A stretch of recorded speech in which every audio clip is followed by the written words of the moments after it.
നമസ്കാരം. പുതിയൊരു ക്ലാസ്സിലേക്ക് സ്വാഗതം. ഇന്ന് നമ്മൾ ചർച്ച ചെയ്യുന്നത് കഴിഞ്ഞ ദിവസം അപ്ലോഡ് ചെയ്ത വീഡിയോയുടെ ബാക്കിയായിട്ടാണ്. കഴിഞ്ഞ ദിവസം സ്വാതന്ത്ര്യാനന്തര ഇന്ത്യ നേരിട്ട വെല്ലുവിളികളുടെ പാർട്ട് 1 ചെയ്തിട്ടുണ്ടായിരുന്നു. അതിൻ്റെ പാർട്ട് 2 ഉടനെ അപ്ലോഡ് ചെയ്യുമെന്ന് ഞാൻ പറഞ്ഞിട്ടുണ്ടായിരുന്നു. പാർട്ട് 2 ആണിത്. അപ്പോൾ നിങ്ങൾക്ക് കൂടുതൽ PSC പ്രിലിമിനറി ബേസ്ഡ് ആയിട്ടുള്ള ക്ലാസ്സുകൾ വേണമെന്നുണ്ടെങ്കിൽ ചാനൽ സബ്സ്ക്രൈബ് ചെയ്യേണ്ടതാണ്, മറക്കണ്ട. നമുക്ക് ക്ലാസ്സിലേക്ക് കിടക്കാം. ആസൂത്രണ കമ്മീഷൻ നിലവിൽ വന്ന വർഷം 1950 മാർച്ച് 15.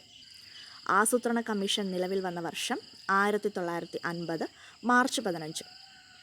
ആസൂത്രണ കമ്മീഷൻ്റെ ആദ്യ ചെയർമാൻ ജവഹർലാൽ നെഹ്റു. ആസൂത്രണ കമ്മീഷൻ്റെ ആദ്യ ചെയർമാൻ ജവഹർലാൽ നെഹ്റു.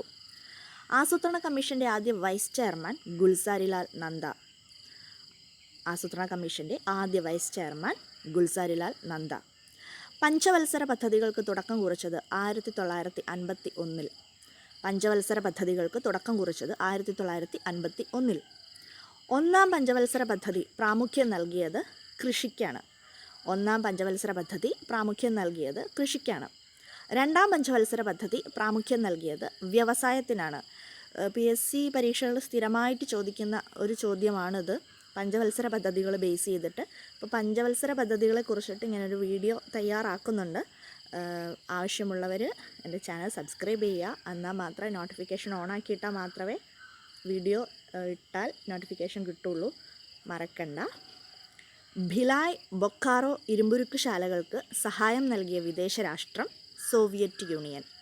ഭിലായ് ബൊക്കാറോ ഇരുമ്പുരുക്ക് ശാലകൾക്ക് സഹായം നൽകിയ വിദേശ രാഷ്ട്രം സോവിയറ്റ് യൂണിയൻ. റൂർക്കേല ഇരുമ്പുരുക്ക് ശാലയ്ക്ക് സഹായം നൽകിയ വിദേശ രാഷ്ട്രം Germany. Rourkela Germany.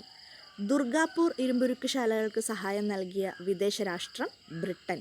Durgapur Britain. ഈ ഭാഗത്തുനിന്ന് ഈ ഇരുമ്പുരുക്ക് ശാലകൾ സഹായം നൽകിയ വിദേശ രാഷ്ട്രം എപ്പോഴും PSC ചോദിക്കാറുള്ള ചോദ്യമാണ്, പഠിച്ചു വച്ചേക്കുക. ഇന്ത്യയുടെ ഏറ്റവും വലിയ വിവിധോദ്ദേശ നദീതട പദ്ധതി ബക്രാനങ്കൽ. ഇന്ത്യയുടെ ഏറ്റവും വലിയ വിവിധോദ്ദേശ നദീതട പദ്ധതി ബക്രാനങ്കൽ. കാർഷിക പുരോഗതി, കന്നുകാലി സംരക്ഷണം, ഭൗതിക സാഹചര്യങ്ങളുടെ ഉന്നമനം തുടങ്ങിയ ലക്ഷ്യങ്ങളോടെ ദേശീയ തലത്തിൽ 55 പദ്ധതികൾക്ക് തുടക്കം കുറിച്ച വർഷം 1952 ഒക്ടോബർ 2. കാർഷിക പുരോഗതി, കന്നുകാലി സംരക്ഷണം, ഭൗതിക സാഹചര്യങ്ങളുടെ ഉന്നമനം തുടങ്ങിയ ലക്ഷ്യങ്ങളോടെ ദേശീയ തലത്തിൽ 55 പദ്ധതികൾക്ക് തുടക്കം കുറിച്ച വർഷം 1952 October 2. Tata institute of fundamental research, Indian ആണവോർജ കമ്മീഷൻ എന്നിവയുടെ അധ്യക്ഷൻ Homi J Bhabha. Tata institute of fundamental research, Indian ആണവോർജ കമ്മീഷൻ എന്നിവയുടെ അധ്യക്ഷൻ ഹോമി ജെ ഭാഭ. ആര്യഭട്ട വിക്ഷേപിച്ച വർഷം 1975. ആര്യഭട്ട വിക്ഷേപിച്ച വർഷം 1975. ഇന്ത്യ വികസിപ്പിച്ച മിസൈലുകളാണ് അഗ്നി, പൃഥ്വി. ഇന്ത്യ വികസിപ്പിച്ചെടുത്ത മിസൈലുകളാണ് അഗ്നി, പൃഥ്വി. ഇന്ത്യയിലെ ആദ്യത്തെ റോക്കറ്റ് വിക്ഷേപണ കേന്ദ്രം തുമ്പ. ഇന്ത്യയിലെ ആദ്യത്തെ റോക്കറ്റ് വിക്ഷേപണ കേന്ദ്രം തുമ്പ.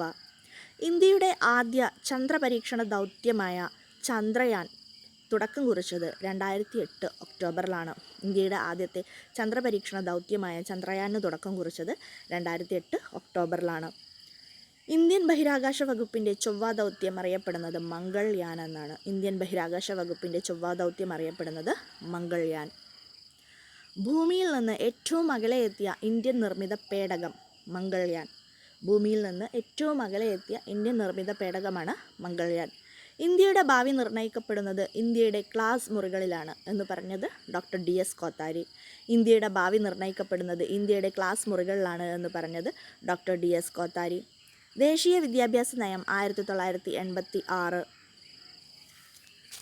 പിന്നെയും ജീവിട് കരയുന്നു. ഇന്ത്യയിലെ ആദ്യത്തെ വിദ്യാഭ്യാസ മന്ത്രി മൗലാന അബ്ദുൽ കലാം ആസാദ്. സ്വതന്ത്ര ഇന്ത്യയിലെ ആദ്യത്തെ വിദ്യാഭ്യാസ മന്ത്രി മൗലാന അബ്ദുൽ കലാം ആസാദ്. ദേശീയ വിദ്യാഭ്യാസ ദിനം നവംബർ 11. ദേശീയ വിദ്യാഭ്യാസ ദിനം നവംബർ 11. സ്വതന്ത്ര ഇന്ത്യയിലെ ആദ്യത്തെ വിദ്യാഭ്യാസ മന്ത്രിയായ മൗലാന അബ്ദുൽ കലാം ആസാദിൻ്റെ ജന്മദിനമാണ് നമ്മൾ ദേശീയ വിദ്യാഭ്യാസ ദിനമായി ആഘോഷിക്കുന്നത്.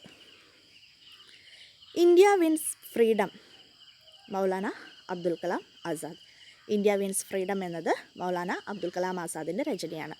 വിദ്യാഭ്യാസം മൗലികാവകാശമാക്കിയ വർഷം 2009. വിദ്യാഭ്യാസം മൗലികാവകാശമാക്കിയ വർഷം 2009. Centre for cultural resources and training 1979 ന്യൂഡൽഹിയിലാണ് സ്ഥാപിച്ചത്. Centre for cultural resources and training 1979 ന്യൂഡൽഹിയിൽ. സംഗീത നാടക അക്കാദമിയുടെ ആസ്ഥാനം ന്യൂഡൽഹി. സംഗീത നാടക അക്കാദമിയുടെ ആസ്ഥാനം ന്യൂഡൽഹി.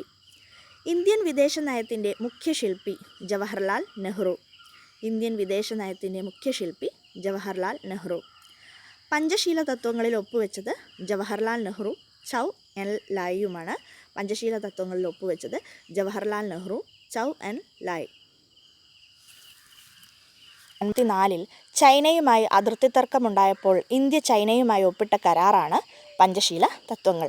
1954 ചൈനയുമായി അതിർത്തി തർക്കമുണ്ടായപ്പോൾ ഇന്ത്യ ചൈനയുമായി ഒപ്പിട്ട കരാറാണ് പഞ്ചശീല തത്വങ്ങൾ. Thank you. അപ്പോൾ വീഡിയോ ഇഷ്ടപ്പെട്ടിട്ടുണ്ടെങ്കിൽ ചാനൽ സബ്സ്ക്രൈബ് ചെയ്യുക, ലൈക്ക് ചെയ്യുക.